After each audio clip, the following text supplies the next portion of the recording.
Live. Yes, we are. Hey guys, Dave from Nerdarchy, for Nerds by Nerds, and today I got Chris joining me, one of our members from the NAG, and I'm just double checking to make sure we're actually live, and it looks like we are. Nate may or may not be joining us. He's supposed to be joining us. Oh, here we go. Yep, there he is. Nate. Beaming in. Ooh. Hey, Chris. Hey, Dave. Hey, Nate. Good to see you. Yeah, it's nice seeing you. Happy Pi Day, everyone. Did you say Yes. Oh, yeah, Pi Day. It is Pi Day, absolutely. It's Pi Day. And we've got we technological advance today in well, on our end for running these things. I finally figured out how to pop out the chat so I can keep it right here with me while we are doing this and see what's going on. So eventually we do learn. And so over here on the northeast, we're supposed to be having some like crazy blizzard, but us guys in South Jersey, we ended up getting rained out more than anything. Yeah, it's back to snowing, but it's still not as much snow as was expected. Yeah, so it's all right, but that's good. Yeah, Chris. I suspect a college of wizards somewhere got their hands on a high-level control weather spell and turned our March summer back into January winter entertainment. But so let's do our sound off, guys. Yeah, we gained proficiency in technology streaming. I would say it's more like bardic half proficiency than proficiency. But let's sound off, guys. Where's everybody from? Snow and ice in Arkansas or Arkansas. I'm a little out of it today, guys, because I was expecting this big blizzard. So I had spent like all of yesterday getting all of Nerdarchy videos uploaded and scheduled for the week. Albuquerque, Ohio, Albany, Oregon, Saskatchewan, Maine, Ohio, Finland, nice. Netherlands. I don't know why I get so excited when it's someone from like another country. Colorado. Oh man. Australian. North Carolina, Boston, snowy, so I'm with you. What the hell? Belgium, Illinois, Rhode Island, North Idaho, Central Jersey. You're not far at all. We got to hang out sometime. Fort Wayne, Indiana. Hey, Central Jersey, are you going to go to PAX Unplugged in Philly? We got Texas in the house. Good morning, Monadison. Although it's afternoon for us now, just barely. We got Texas. We got Florida. We got the free city of Greyhawk coming in. That's awesome, guys. I always love hearing where everybody's from and seeing that we reach the far corners of the world somehow. Technology is amazing. So I figured we needed a topic for today, so I randomly picked one out of a hat and came up with methodologies for character building and how we go about it, which is interesting enough because apparently, Chris, you were just doing that the other day, and you have your own methodology, especially for new gamers. Yes, starting a new game. Well, it's a rerunning of an old game that 4 new players that I have, and I have 4 new players, all of them in their 20s. Usually, I work with teenagers, but these guys are a little older. Not all of them are familiar in concept with D&D, but none of them have actually played tabletop D&D before, and none of them are familiar with 5e at all. So I decided rather than throw the player handbook at these poor folks with a bunch of blank character sheets and say, well, here you go, have at it, come back with me when you have your character, I decided I was going to interview them. One of the things I've learned since playing 5e is although it's a very friendly system, especially there are ways to make it friendlier. And as the DM, I want to make sure that my players are creating characters that actually fit into the game world that we're going to be playing in. And so I've just come up with a very simple interview process where I sit down and say, okay, I'm going to hold on to the character sheet. We're not going to look at the book. You don't need to look at the book right now. We're not going to worry about mathematics or numbers. We're just going to sit down and I'm going to ask you some very basic questions about who you view your character as being. And I've discovered that as these players answer these questions, they begin to form a more complete picture of who their character is, and they can begin to answer character much more easily, and they begin to think about their character much more concretely, so that when we get to the game session, they know who their character is, and they know how their character fits into what we're going to be playing in for that session. And I always start off with the first question, which is, what's your character's name? And no one can answer that.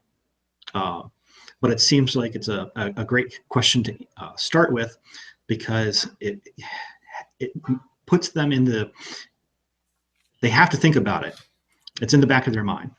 And so then I just ask them other basic questions like, what's your race? What race do you want to play? And like we were talking before, in this particular game, races are restricted. You can't be a dragon, a dark elf, that kind of thing. You can be a human or a dwarf, a halfling, preferably. You can be an elf, but you're going to have a hard time playing as an elf. And everyone, because of the popularity of the Lord of the Ring movies and just fantasy in general right now, has an idea of what these races are in terms of their tropes and their memes. It's easy for them to pick one out and say, oh yeah, I want to play a dwarf because I think I want to play someone who's a little bit more stout and strong, or I want to play a human because that's more familiar to me. And then we begin to just look at the physical aspects of their character. Like, how tall are they? Are they male, female? Neither, both. Are they short? Are they tall? How much do they weigh? What color are their hair and their eyes? This is all very basic stuff, but for new players, it helps them begin to create a very in their mind of who their character is, so they can begin to, and this is very important, to identify with their character, so that when they go into the game, they're not playing themselves, they're not playing something else, they're playing their character. And then I begin to ask them questions about their background, even before the class. I want to know what their character's background is. In this particular game, they're all playing teenagers between the ages 16 and 18. So they're young. And it also is a very good excuse for why they're only level 1.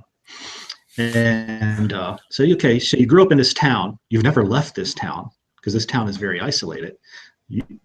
This is all that you know. What does your family do? And this helps me as a DM. What I've discovered is, from you guys, is that the less that I know about my world, sometimes the better it is.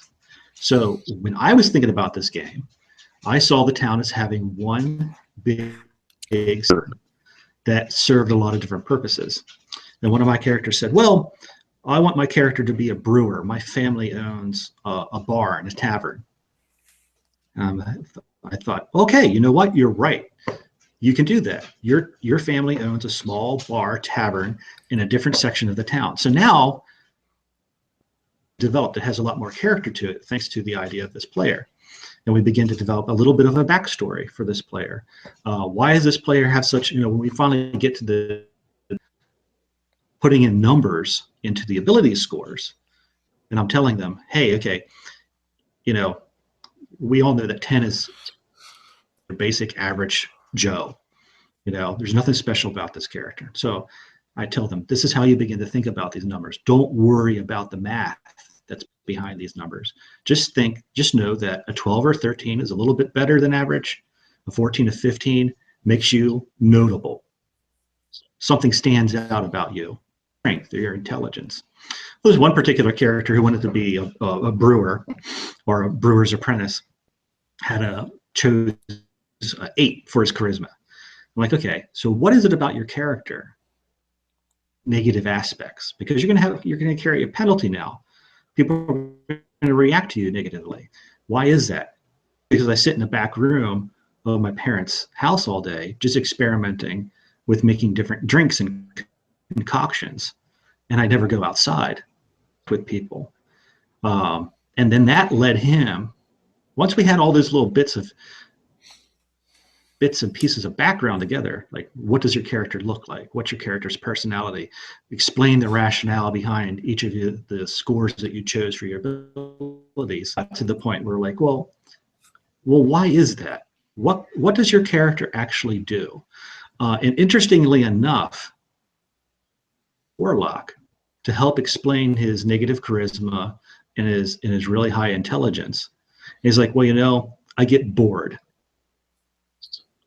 Heal so that I could get magical powers, so that I could have some, helpers to help me out, or just I was lazy, I didn't work, so I wanted to use my mind to do work, and so I just made a pact so I could get powers, and that's how my character functions in the world.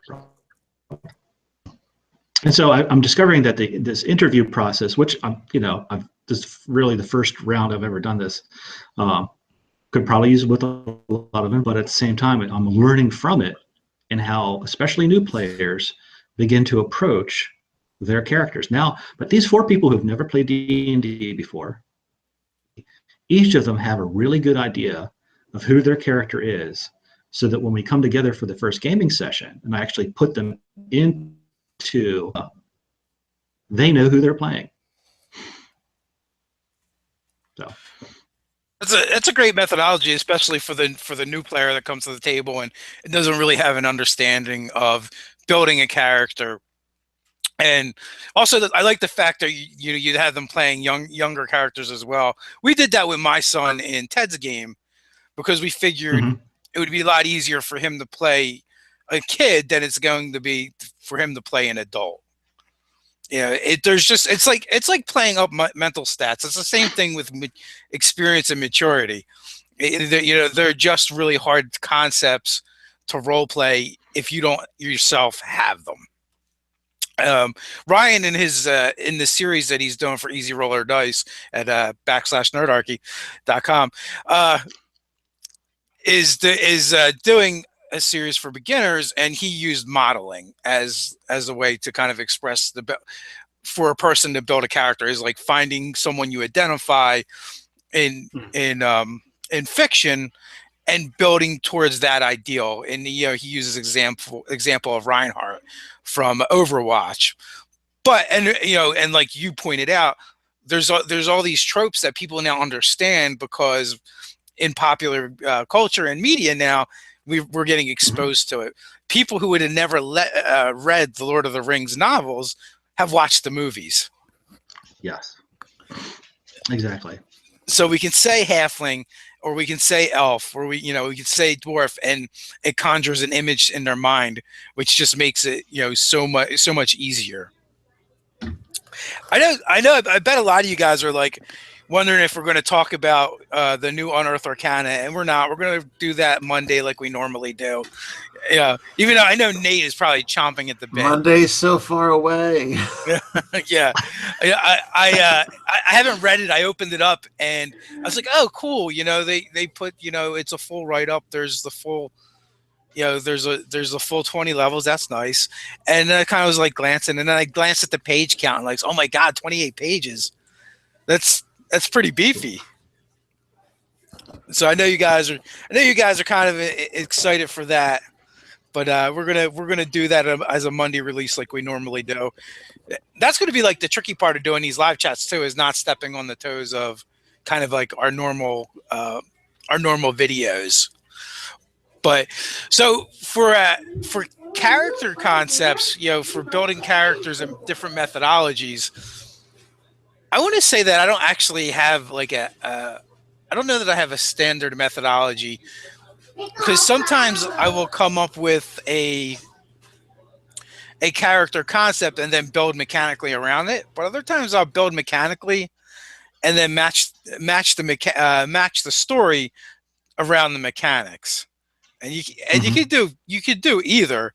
I know there's some people that don't like that because they consider it min-maxing, but it just like you were describing, when your player had to figure out what those negatives mean, they build that character just as well as the maxing does.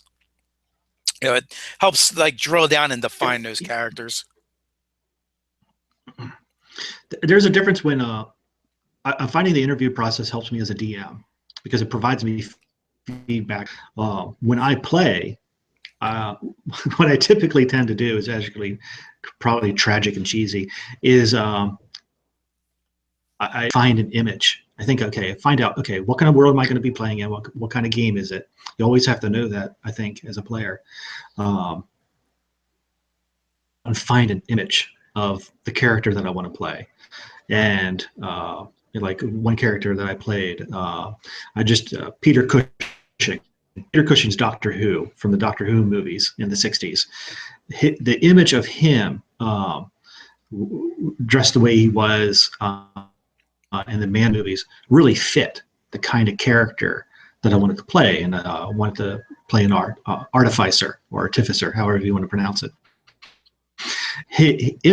Image-wise, he just really matched what I wanted to do as a character, and so I actually went from the image and then built the stats back for, okay, so if this is Peter Cushing, what kind of abilities, what would his ability stats actually be?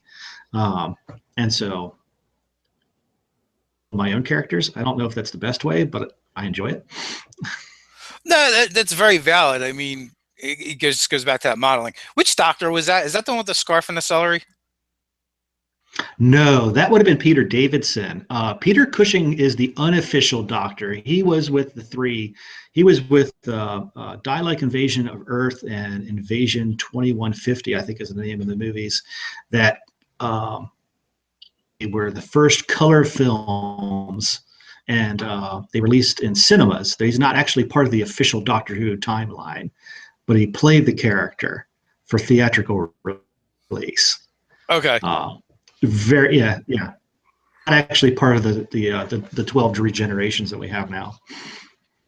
I was I was a wee lad when I was watching the first series, so it's funny. Iconically, I think of the Doctor with the scarf from the older Tom show. Baker.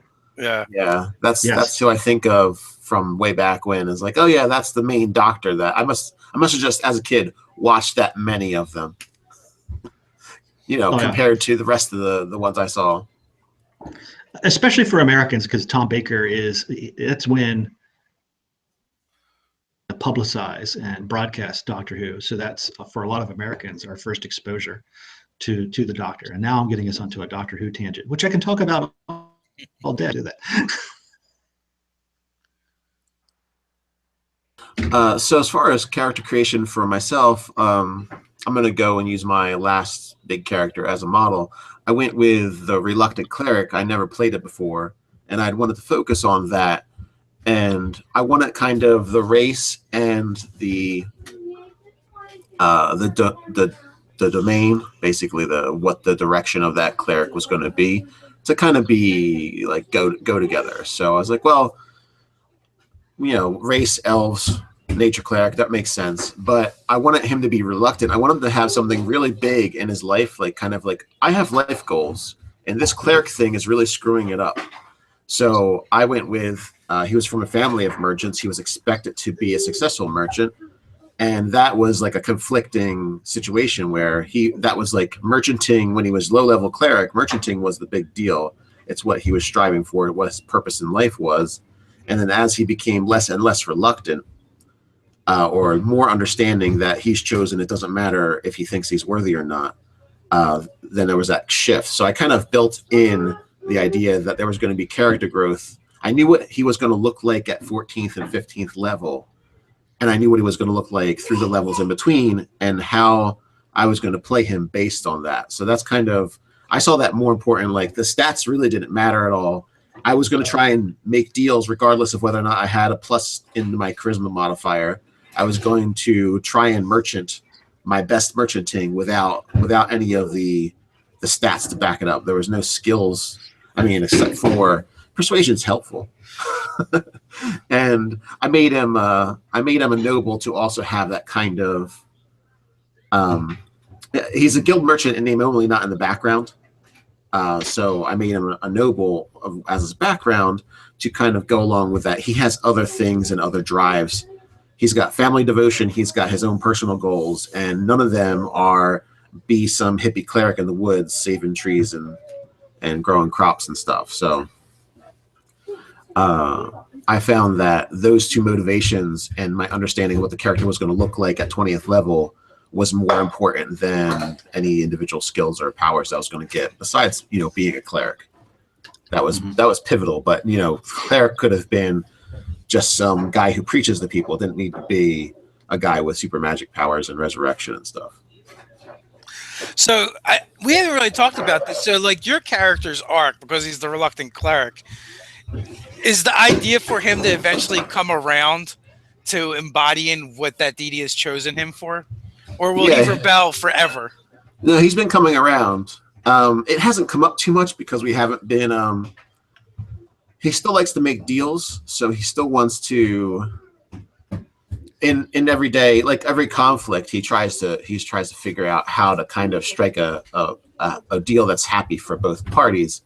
I mean, with the Death Tyrant, it wasn't going to work. So we've been kind of like in the trenches for a long time.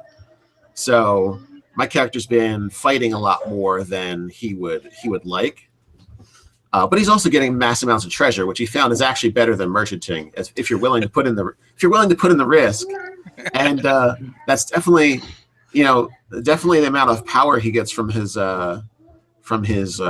nature cleric and his deity. He's kind of digging the level of power now, but he is becoming less reluctant in the sense that he is starting to understand that, you know, regardless of whether he would have chosen himself, like, oh, if I was a deity, I wouldn't have chosen my schmo self. I would have just let him go on merchanting and pick somebody else a little more faithful or holy or something.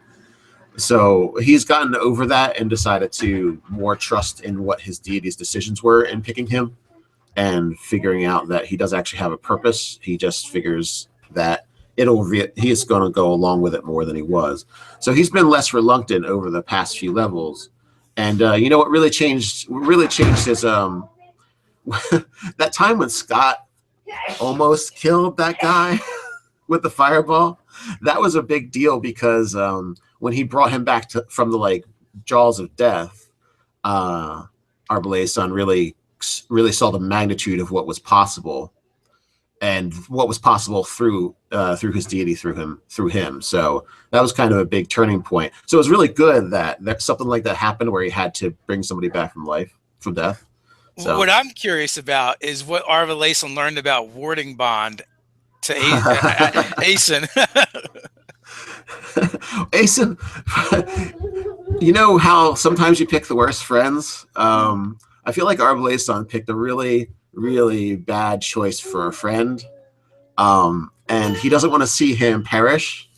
And he's not, you know, he saw it happen once where he brought somebody back to life, but he's not really super confident that it's going to happen just because he wants it to.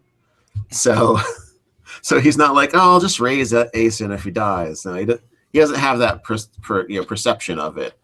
But he'll totally charge him the gem if he does die and he raises him. Be like, all right, Aeson, welcome back to the land of living. You owe me a gem. Hey, buddy. Oh no, got a little one. I hear a wildling calling. Yeah. Hey. It's a mini. And Chris is back. Yes, I'm back. And Nate has a human level 0. Yes. Yes, he does. He's like 0.1 level.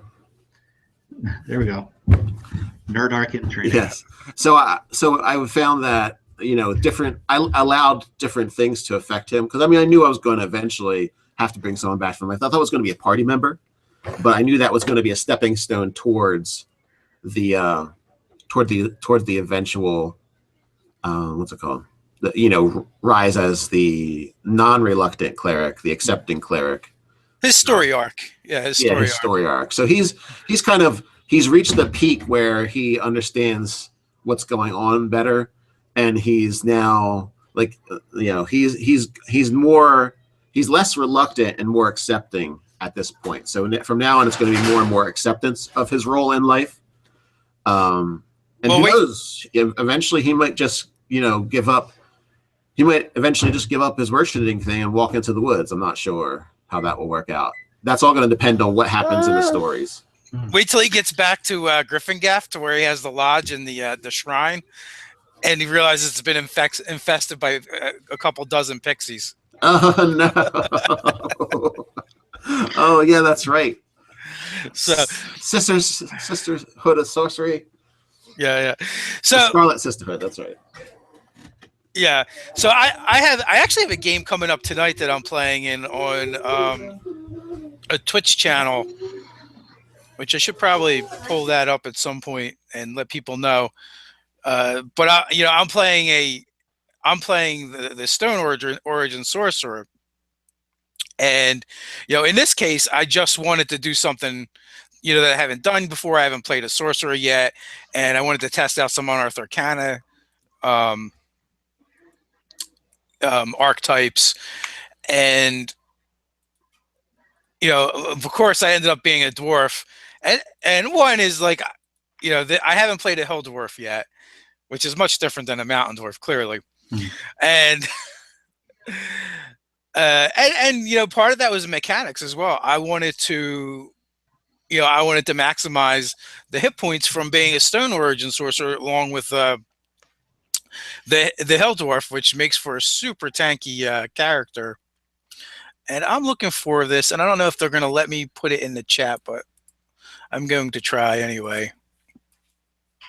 But it should be a fun game, And I start thinking about character builds and what I can actually do with those characters in play, and the idea of being able to Witch Bolt. The idea of being able to twin a Witch Bolt and then quicken spells every round is pretty exciting to me, and it's very far from the stuff that I've done so far. I've only really played one character in 5th edition consistently, and it's been a multi-class, and that's the other thing I wanted to delve into is single class, and fully embrace that. While Uthengar is a fun character to play, and he always has a lot of options. Multi-classing isn't very strong in my opinion. You're the jack of all, master of none, and if you're going to do that, you might as well just be a bard in 5th edition. Because they do it really well.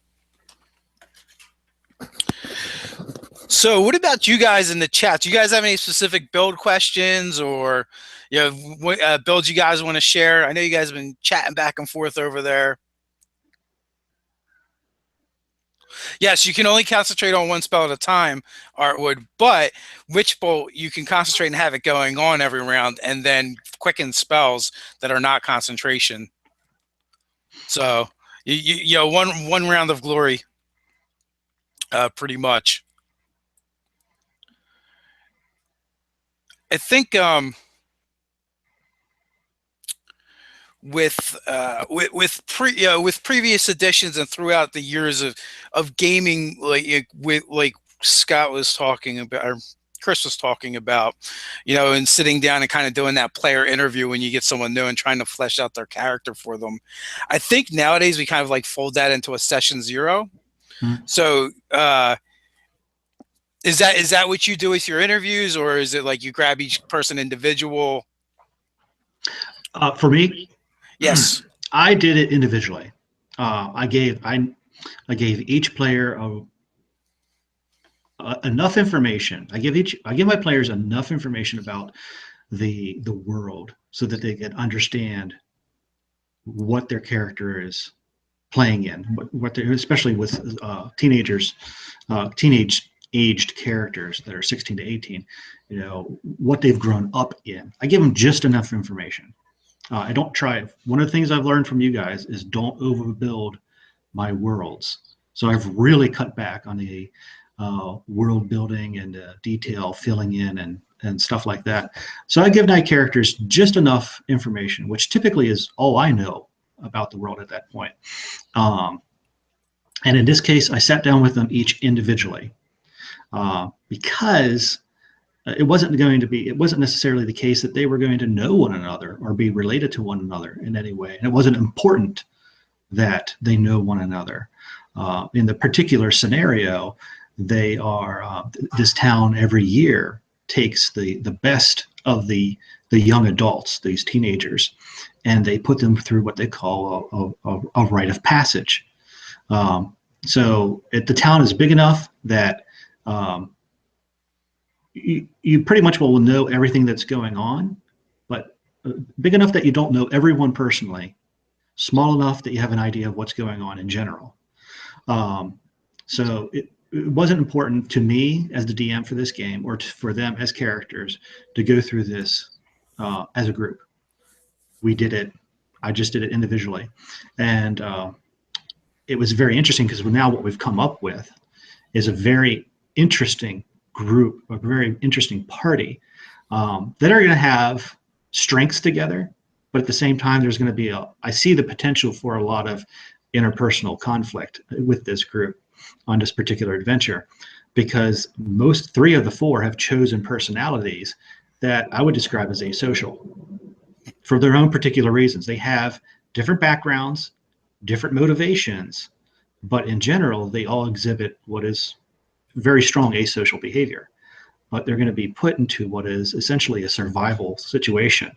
And whether they come together as an actual party working together, or if they fight amongst themselves and don't make it through the entire scenario, is yet to be seen.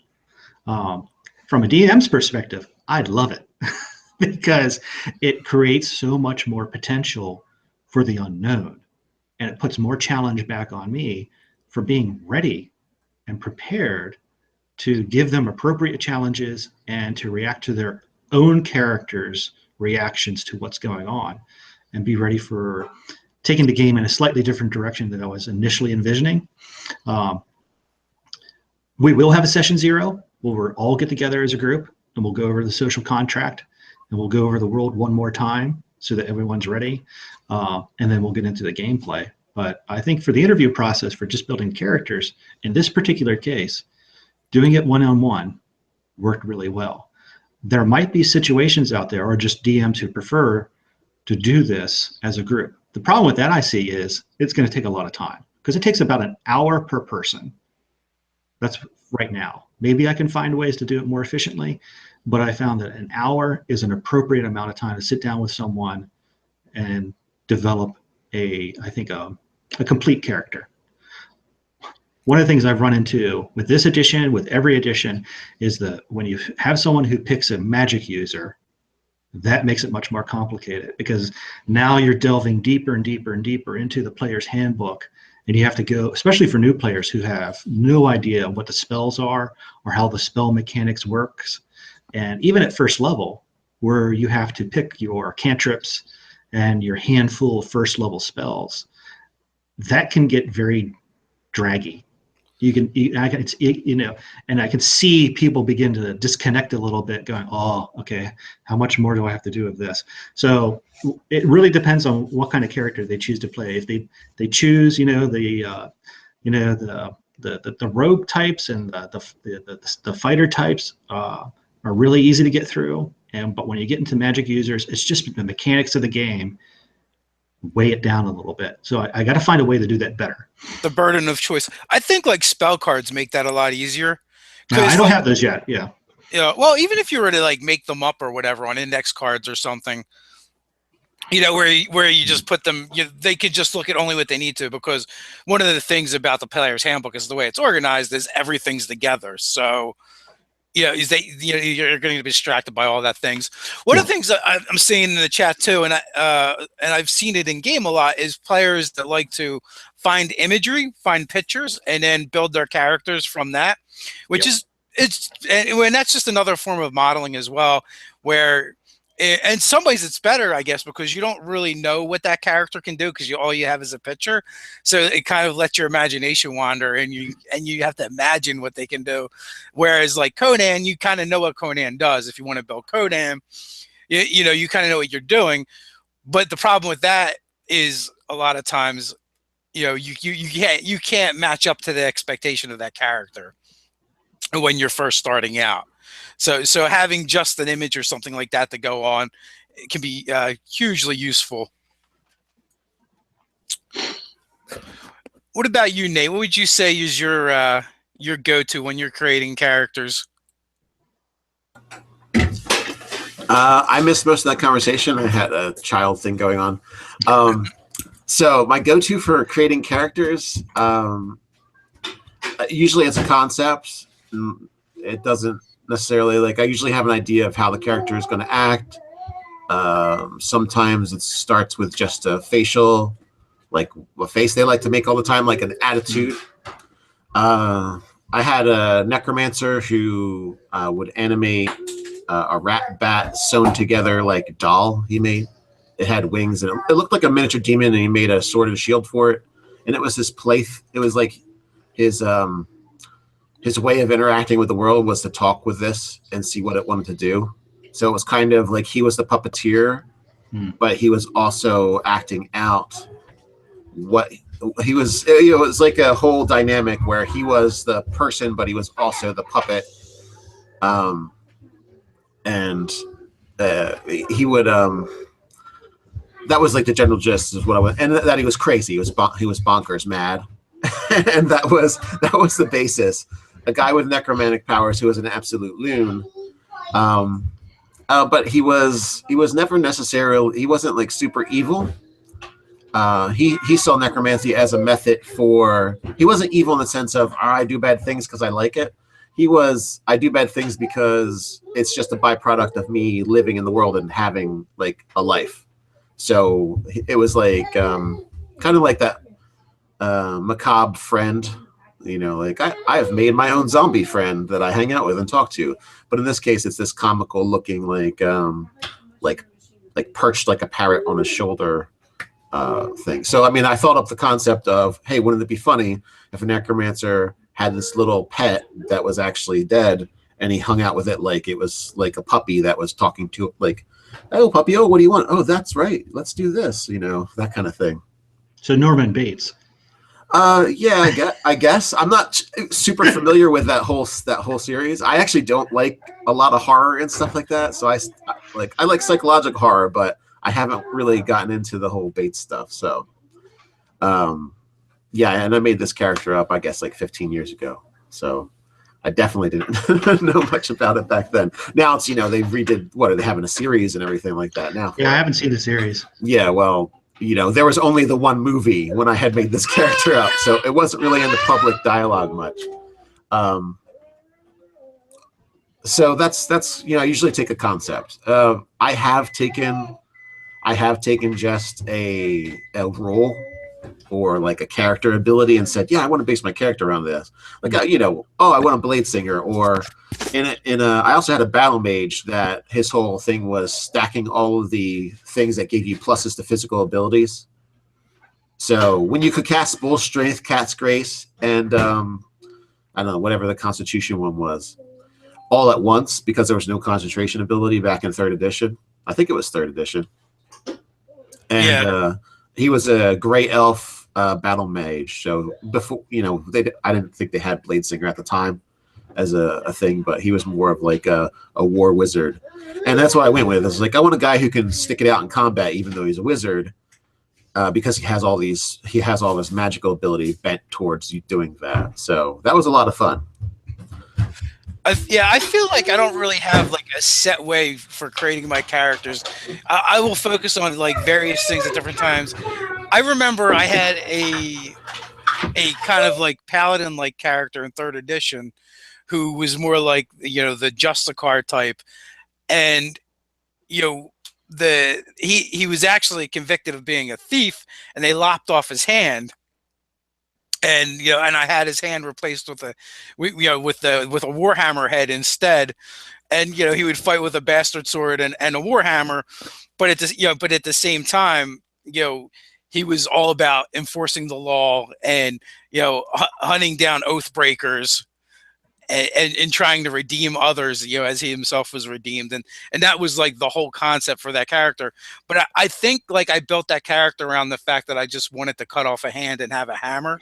And then like I started building the story around it. I saw staff writer Megan had said something about playlists for characters. I don't know. I've never done that before, but it's an interesting concept. I know, like when we used to play, we used to use different music and different songs for our games, depending on what was going on. We always used, I think it was the Anvil of Crom or the Hammer of Crom, something like that from Conan for our combats. And years later, it was finally replaced when the soundtrack to Gladiator came out. I had a playlist for one character, Carl, the half orc barbarian bard, whose axe was an axe.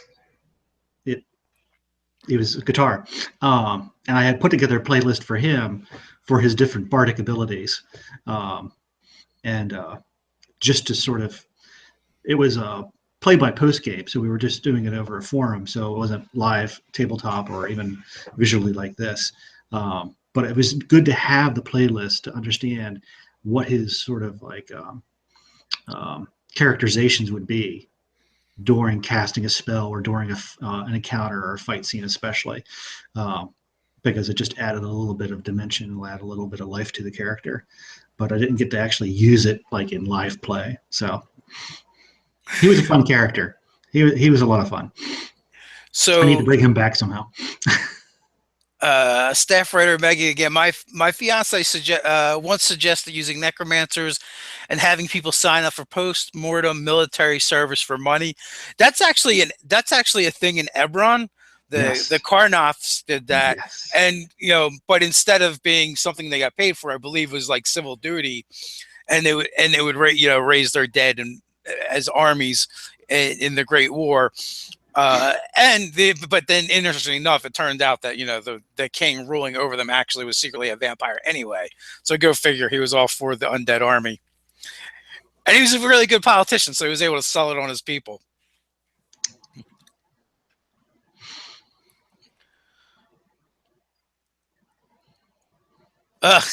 Sorry, reading chat. Yeah, I was doing the same thing. Introduce alignment mechanics to your game and watch your players slowly conspire to kill you. Yeah, alignment is one of those things that's kind of antiquated, but is essentially D&D. But it's probably one of the essentials of D&D that kind of needs to go away. Well, I think in 5th edition, it's there. They acknowledge it, but it's not a mechanic of the game anymore. And I tell my players, I said, never tell me your alignment. Play your alignment. I'll figure out whether you're evil or good by the way you play. But don't tell me your alignment and then try and play into that, because I think it's way too restrictive. And it makes the players much too memey and tropey. Just know who your character is. Have a general idea of how they're going to choose in a given situation. Don't worry about playing to an alignment. I'm really glad that they diminished that in 5th edition. Yeah, they've pretty much neutered it. I think the biggest problem with alignment too is people's perception of it is like they see these like lines that they have to drive in between all the time. Yeah. That is their alignment. And so it's viewed more as this hindrance or obstacle than it is a tool. So then you get people doing a lot of people are trying to always pick the alignment that lets them to do whatever they want. Instead of trying to see the world through a character's eyes and live up to that. And it's not as absolute as people make it anyway. It's just and this is, it plays into character creation in the sense of this defines who your character is going to be, not the alignment, but just that definition of how he views the world. And from there, it's like you pretty much said, you can distill what the alignment is. Yeah, in older editions, because of the paladins, because of the cleric, alignment it really made it had a very large impact on who your character was and how your character acted. I like what they've done with the paladins in divorcing alignment from being a paladin and centering it on oath or oath breaking. And clerics, it's now completely irrelevant. It's basically your relationship with your deity. So yeah, it's something that's there, but it's also something that thankfully we can completely ignore and just allow the players to play. Although in our games most recently, and it is 5th edition, is probably the first time we've ever seen a DM consciously tell a player to change their alignment. Oh, I missed that. Yeah, Scott Garibay, his portrayal of Asen, he started off as a lawful good character, Mhm. and Ted finally said, "Your actions are not lawful. You have to go to chaotic." Interesting. I've got some videos to catch up on. Yeah, he's headed down the path of power. You know, when good mages go bad. Oh, I don't know if it was a change that actually occurred in game or if it was, out of game or before or after the session, until it was just like, yeah, just you're chaotic good now. You're not lawful good. You can't be. The actions that you're pursuing did not speak to lawfulness. now this is less about character creation than character development, because Nate, you touched on this, and it's something that you just said, Dave, in terms of how do you decide as a player in game how your character develops with your reluctant cleric? You said, depending on how the game plays out is going to have an impact on how you see your character developing. And at the same time, how your character develops will have an impact on how the game plays out. It gets very meta, but at what point do you say, I'm going to make conscious decisions about the direction my character goes, as opposed to, well, I see the different pathways, but I'll leave it open-ended and let other factors influence how I actually make a decision? It was really easy to predict that there was going to be times where I was going to need to rely on my clerical powers. Mm-hmm. So that was a question of when it was going to happen. Okay. We've played a lot of sessions, but I knew it was going to happen eventually, that I was going to have to bring someone back to life. I was going to, that was a big deal. I was going to have to heal the party in order to have us live, or someone was going to get taken out and I was going to have to get them back up, or I was going to cast a spell that alters the balance of the battle completely, which I have done a few times. And those things I knew were going to come up, and those things were going to be very impactful on Arbalason himself, because he was going to see the direct physical manifestation of what it means to be, a cleric of that deity. So that was all really, it's not like I was predicting something hard to predict. It was going to happen. Okay. So it was just a matter of when. So I just put those as milestones. It's like, yeah, it's about time. And really, when it comes down to, there's no meta to it, in the sense of there's no mechanical advantage to me accepting that I'm going to be a nature cleric instead of just merchanting. Mm-hmm. Because when I get in a fight, I'm still going to use my abilities. When I'm a merchant, I'm still going to do my merchanting. So it's just the shift of the focus from cutting the next deal to, oh, maybe I should make the shrine better. Those are the things that I start allocating money and resources towards things that are going to enrich the community through the eyes of my deity, rather than, just make my wealth large to show off to my family. So Boris Stremlin's got an interesting question. Are people better at playing ideals than they are playing alignment? And you know what? That's exactly where I am when I create a character, and I come up with these ideals, and then I kind of match the alignment to it. So and I think that's why alignment isn't really that much of a struggle for me in the game, but might be for other people, because they pick an alignment without knowing what the character's ideals are. And in previous editions of D&D, that wasn't really even a concept. Now it's been kind of folded into all the backgrounds. Hmm.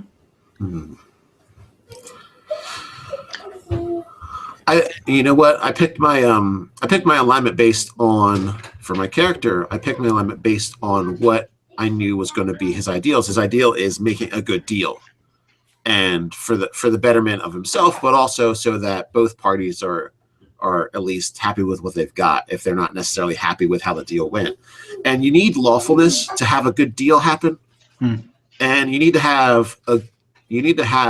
be leaning more good than neutral or evil to really have the interest of the betterment in general at heart, I think. So basically, because he wanted to merchant without getting backstabbed or stolen from, he had that kind of mentality that that's the way he needed to live his life. Otherwise, how could he expect others to live like that? And he has a concept of what he considers right action. There's good things to do in the world, and there's bad things to do in the world, and he wants to be on the side of right or correct action.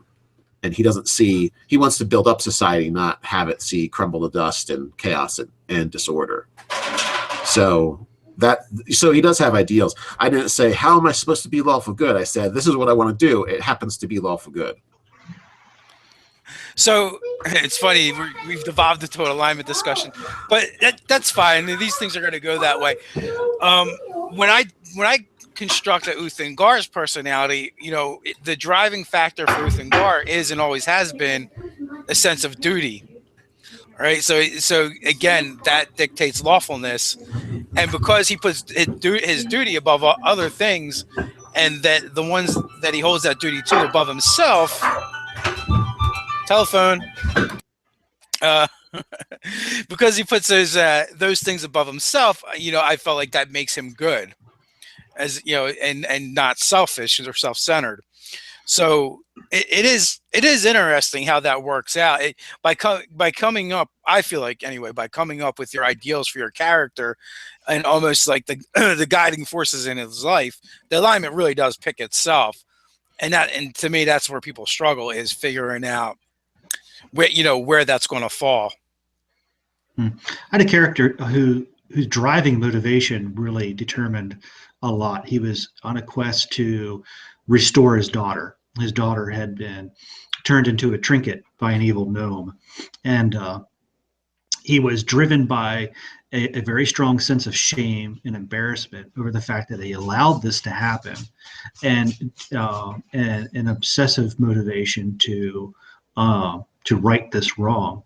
And so his alignment sort of, if he wanted to express his actions in terms of alignment, his alignment changed over the course of time, because you could generally call it chaotic, but at times if it suited him to be good and lawful, then that's what he did. But he was not beyond doing things that were also just outright evil, because again, it was the end result that he was after. So he mostly came across as chaotic, with a leading towards good. But it was just that it was either do this or die or go insane in the process. So we have a question for 04 Decoy.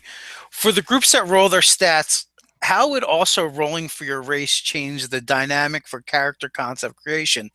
Well, it would change, for one, part of it's taken right out of your hands because you just gave it over to the dice. And that's with any kind of random character generation, which can definitely be fun. Like Gamma World, for 4th edition D&D is completely built around building and generating random characters. There's a ton of other systems that do that as well. I have not played Traveler, but I also believe that's one of them. And is that not one of the ones where you can actually die in character creation? So so it would definitely change it.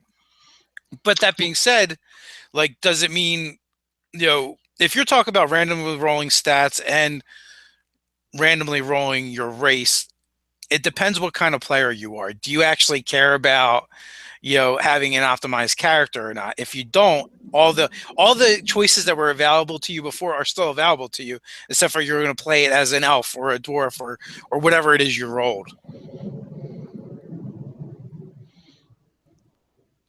Were you going to say something, Chris? You look like you're going to jump in. Oh no. Okay. I was just thinking about, I think the game that we had started with Calvary, we used randomly created characters. We did. Every one of those characters were random. Yes, every one of those characters was, and that was for 5e, my first completely randomly generated character. Very interesting, because you get someone who doesn't quite come together the way you would want to, but nonetheless, you have a character who comes together. It's just a matter of sitting down and thinking, okay, so what's the complete picture of this person now? We have someone who's either optimized or sub-optimized for a particular set of skills, depending on how it came out. But it's just a matter of saying, okay, so maybe you have a bard with negative charisma, were they disfigured in a horrible accident and that's all they know in life, so they continue to be a bard, or what have you. And again, I think it comes down to the kind of player that you are. Are you willing to go through that process of thinking through the character and filling in what are likely backstories to bring the character to life? But it can be fun. Random generation can be a lot of fun. Now that you bring that up, I had a lot of fun with that character, creating that character for those reasons. It's like I had a halfling wizard with like a 6 strength or something ridiculous, and I'm like, well, why is he so weak? So you have to start. It creates a list of questions you have to come up with. Why is he so smart? Why is he so weak? How did he learn magic? And I think his background was like a sailor too. And it's like, how do all these things mix together? And that was the fun part. And I'm like, oh, well, you know why he's so weak? Because he's really old. He's an old man, and he came to wizardry late in life. He was a sailor. Well, how does a sailor learn to be a wizard? Well, there was a wizard on board the ship. So I mean, that kind of stuff can be a lot of fun. I enjoy those kind of like role playing and mental exercises. Yes. So I am making a character that just recently came up with. I was working on Patreon rewards, and I happened to read the Shadow entry. And the Shadow monster entry says that when you're killed by the Shadow, if you were ever brought back to life, you no longer have a Shadow. And I was like, oh, that would be really cool. What would that be really cool with? So I was like, Shadow Sorcerer. So I want a Shadow Sorcerer who doesn't have a Shadow because he was actually killed previously by a Shadow. And that's how he became a Shadow Sorcerer. He's actually some kind of weird amalgamation of living and not living. So real quick, I just want to say thank you and bye to Chris. He's got to head out. Okay. Thanks for hanging out with us. We appreciate it. Thank you, Dave. Thank you, Nate. Thank you, everyone. I got to go. Yeah, thanks for hanging out. Yep. Bye. Bye.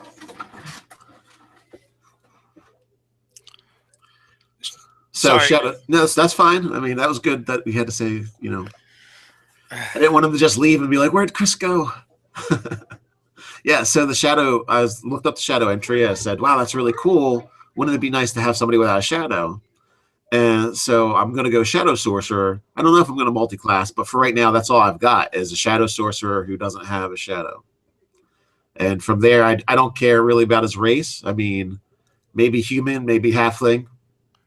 That makes me think in the Ravenloft adventure, I don't know if it's actually in the adventure or if it was released alongside of it. I don't actually remember, but it's official from Watts, and that was like this haunted background. That seems like it would fit into it. Unfortunately, the only bad thing is mechanically it's pretty lame.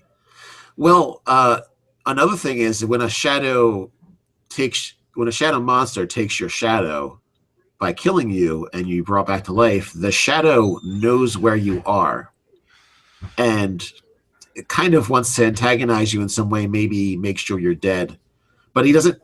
The problem is you don't have a shadow anymore, so it's kind of the purpose for it wanting to attack you is kind of gone in a way. It hates living things, but one of the things is when it absorbs your shadow, it takes it away. So it's like, well, if you don't have one, it's kind of like you're stale toast at that point. You're not really that tasty.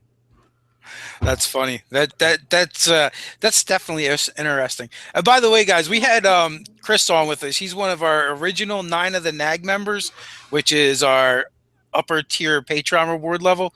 And we've really been struggling to get those guys on a hangout. So I figured on these daily ones, some of those guys will be popping in to hang out with us. We have to actually track them down and trap them in order to give them their Patreon reward. Take it, damn it, take it. But yeah, I love that idea. That's an awesome idea, and I didn't realize that happens with shadows. Yeah, you learn new things about the Monster Manual all the time. Comic Book University. Who knows the evil that lurks in the hearts of men? The shadow knows. Kyle brought up a good point that it's going to scare me when my character notices he has a shadow because it's a shadow monster and it's back. So, Kyle Grove, I've taken the haunted background with a Fey Pact of the Chain Warlock after she lost her pixie and lost faith in her patron. Oh, nice. So that was like the backstory. And I guess that means you're starting out as not a warlock, or you just don't like your patron anymore. One or the other. But bummer, no more pixie. So I'll check out the haunted background. It's in the Ravenloft? Yeah, it's either in Ravenloft or it's on the Watts site. You got somebody in the chat. You guys remember? Is it actually in the Ravenloft adventure book, or is it on the Watts site? It might, and it might be. It might even be in both places. For all I know, Durangi, use the Patreon money they pay you to build a cage for them. Wait,